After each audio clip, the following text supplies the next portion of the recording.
Welcome to SIC Counseling Podcast, where we help our students grow into men and women committed to faith and justice, leadership and service, academic excellence, and compassion. You can follow us on social media at SI Counseling on Twitter. And today on our podcast, we're here to give you more information to help you throughout your high school and beyond into college. Carmen Twillie Ambar, president of Oberlin College, born July 3rd, 1968, mother of triplets, Gabrielle, Luke, and Daniel. Happy to be on this podcast today and happy to have interesting conversations about what's going on in higher education. Yeah. Okay. Yeah. I mean, you basically did the intro right there all for me. So you've been in 15 years in higher education in many different places. Right. Princeton University, Cedar, many others. Right. So what has all that taught you and inspired you to do even more for the community from Oberlin and others? You know, I think it's interesting. One of the things I think is really powerful about being at very different types of institutions. So, you know, I started out at a very selective institution like Princeton, where, you know, at Princeton, you have to think a lot about how to do right by these incredible resources, right? I mean, but I think at a place like Princeton, you spend a lot of time thinking about what the possibilities are because you have the resources to execute on possibility thinking. And I don't think I lost that even as I went to different institutions. When I was at Rutgers University, you know, because it's a much more diverse population, it's a state institution, it also let me know the value of different types of students from varying backgrounds. And sometimes I think we can measure our success at our institutions by how many students that we reject, right? You know, we look at our yield rate and how many students can we reject. And I'm not sure that's the right way to think about the value of access and opportunity.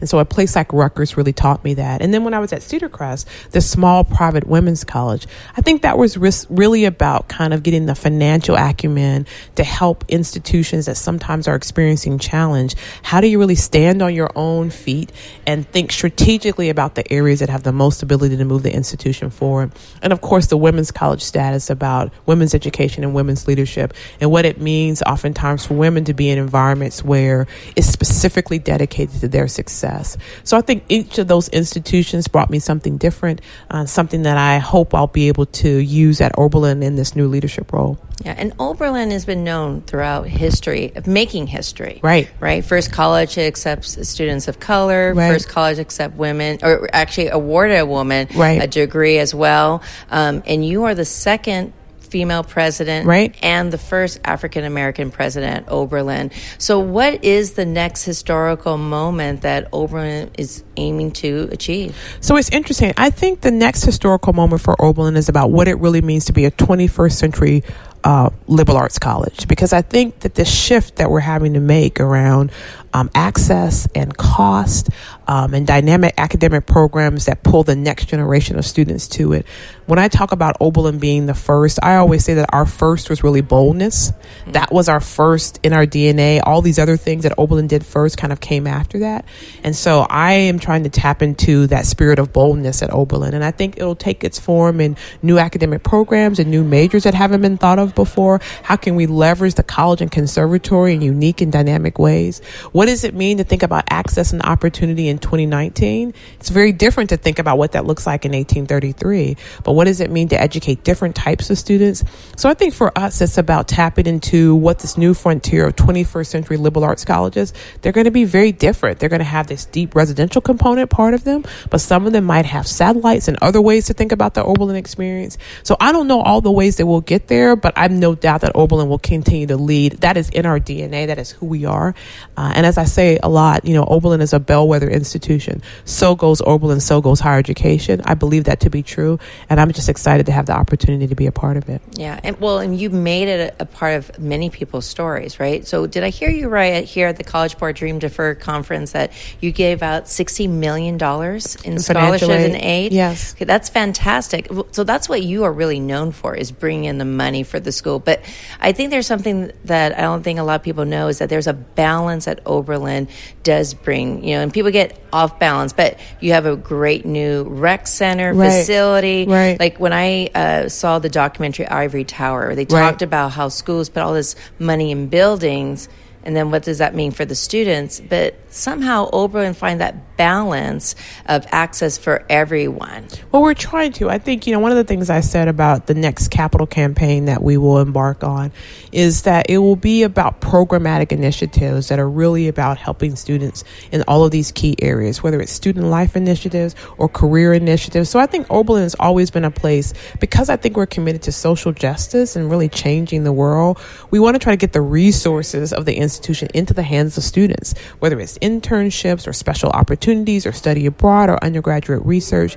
That's the way to create the sort of seamless integration between the academic experience and the student life experience. Because at the end of the day, the student, none of our students experiences the institution in isolation, right? They don't just experience the faculty or their academic coursework. They experience the full institution, and that's residential life, that's student life. And so how do we integrate that in a way that gives them that rich array of experiences? And I think Oberlin's been known for that for years, and I just happened to come in and get a chance to carry the baton to the next level. Well, it's like that ecosystem that you were talking about. Yeah. You actually have an ecosystem in one of your buildings. Right. That's Oberlin. That's right. We do. We do. That it's a really wonderful building that when you go in, you can measure sort of energy uses by the lights that you see. That's right. And it's very much sort of a rich kind of botanical garden. It's very much an ecosystem.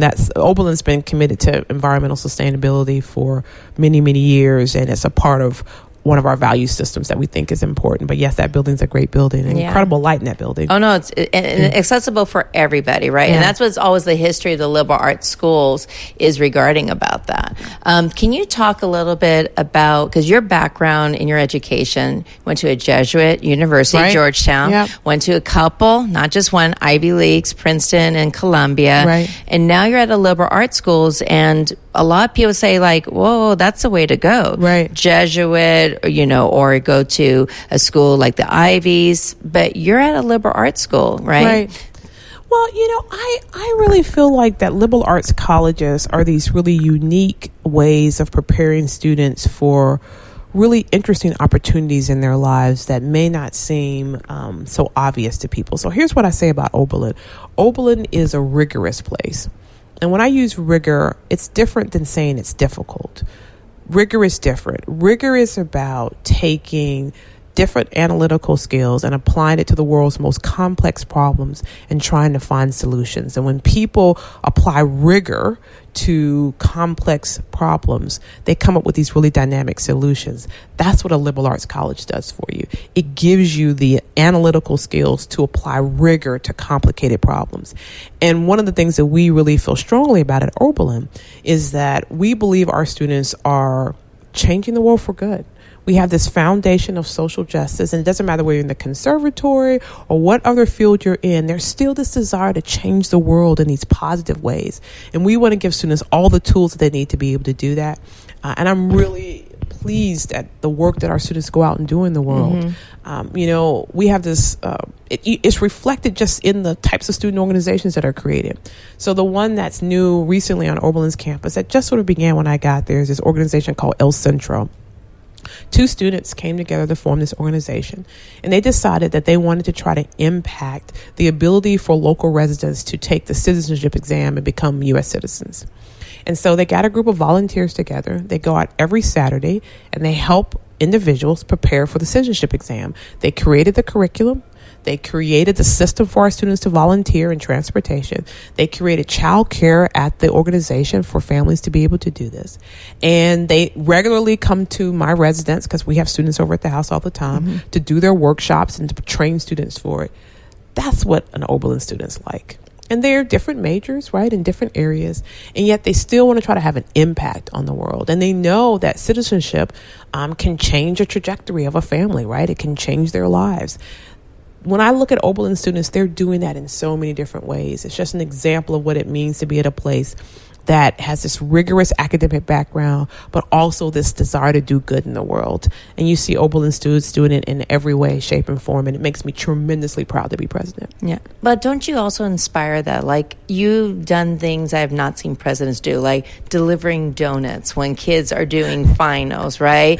I mean, and you're at the games, but you have game nights at your house, too, which says, I mean, there's this open door. You make sure you reach out to former U.S. ambassadors to come speak to students to show how their actions help them later on for their life after Oberlin. So can you talk about what inspires that from you? And then, because that's something that is very unique and different. I love our students. I get joy when I'm with them, and I get excited when they see themselves differently. I get energized when they are on stage giving of themselves in their performances. And so I enjoy being around them. And I think that, one of the reasons why I have students over at my house a lot is because... With your triplets. With the triplets. Yes. It's because I think when you're at college, you kind of miss that home feeling. It's just a desire to sit on the couch and kind of relax and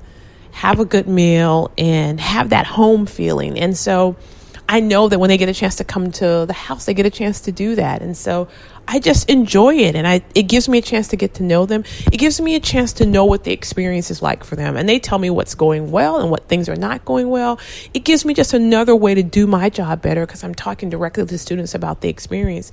And hopefully for them, it gives them a sense that that the college cares about what's going on in their lives because they've had a chance to connect with the president. And not every student will get a chance to do that because they may or may not be in the residence, but at least they know I'm there and they know that someone cares about what's going on in their lives. And I take it as a tremendous joy and pleasure to be able to do that for them. Yeah, and that's so important. You talked about here at the conference how your parents have really inspired you being that role model.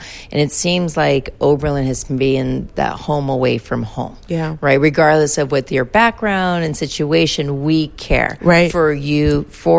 Right. But at the same time, you also embrace in the application system the diversity of experience, backgrounds, ideas. Can you talk about that? Because that's something that I think every university says and does, but also struggles. Because like you say, you do those fly-in programs. You have this amazing financial aid background opportunity for students. Can you speak a little bit about that? Well, I think for us, we really believe deeply in sort of shaping that class, meaning we want students to show up and see America when they get there and also have the benefit of different viewpoints as they're thinking about the challenging issues that they want to work on.